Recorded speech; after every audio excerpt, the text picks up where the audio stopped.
So I was just sharing this with this particular mom, and I thought it was really interesting to show you. So we went and looked at this child's copper and zinc panel. Now, there's a lot more to it. These are the only one that this particular individual has. When I was going through the hotspot summaries and the rest of the report, she had several needs for zinc bacolate. And I was just talking to this mom saying, now pay attention to the fact that she's already tends toward lower zinc levels and watch that cycle occur. So, one of the things we were kind of talking about earlier with the alcohol dehydrogenase, um, it's not just the gene itself. It's considering environment. It's considering all the other genes. It's being able to um, put it in together like an algebra equation. And it's not that the medical facility doesn't want to do this. It's they don't have enough time to do this. I spend Mhm. hours and hours behind the scenes comparing and cross comparing. Like when I saw the suggestion for zinc for her daughter over and over again, and then I'm like, you know what? I want to go see her zinc panel. How is she processing zinc? What kind of benefits? What kind of risk variance does she have? How is she even using zinc? Which is going to bring me to one young man, and his mom is watching. Hey, you'll recognize his story. Um, but he came in with copper toxicity. So the scleral of his eyes, the whites of his eyes were like this orange color. And I thought liver for sure. Well, he did his gene report. This young man, I'm going to give you, I don't want him to be identified because we have to watch with HIPAA, even though this mom has signed, permission to let me use this. Still, you want to be careful. But he wasn't, he could not process copper. His mom was giving him copper supplements. And what his body was doing was stockpiling or storing copper in his brain. So this particular young man was in his teenager, so the older teenager, and could basically kindergarten first level for reading and math. Within 5 weeks, he had gone up 4 grade levels. And now he can drive a car. We're at almost 2 years now. Now we can drive a car, and he's fully functional on his own and completely conversational. And is he still a little different than the rest of society? Absolutely. But now he can live on his own and be completely independent. And copper, zinc, formaldehyde, he had a couple of benzene variants where he could not be exposed to smoke.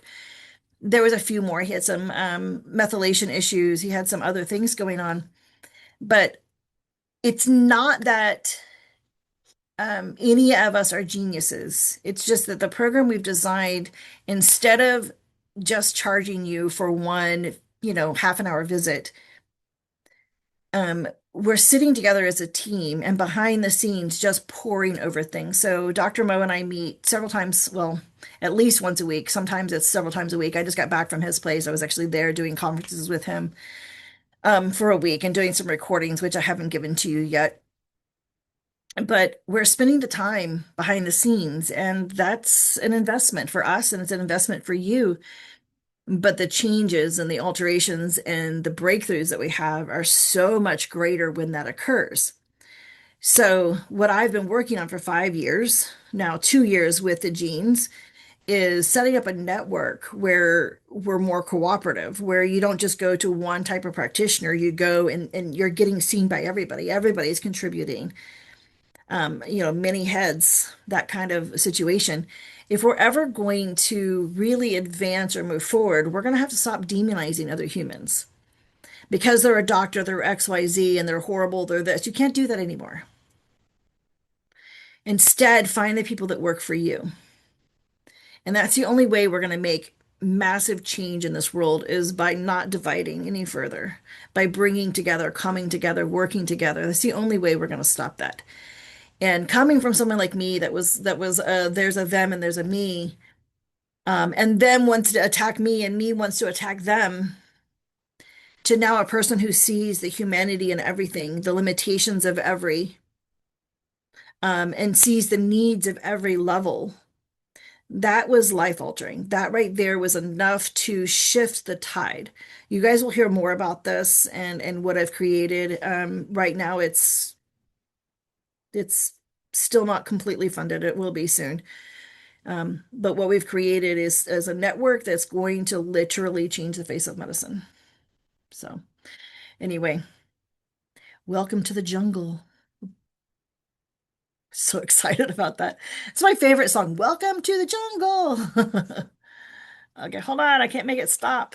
Stop share. Did I do it wrong? There, it went over to the side. Okay, hold on.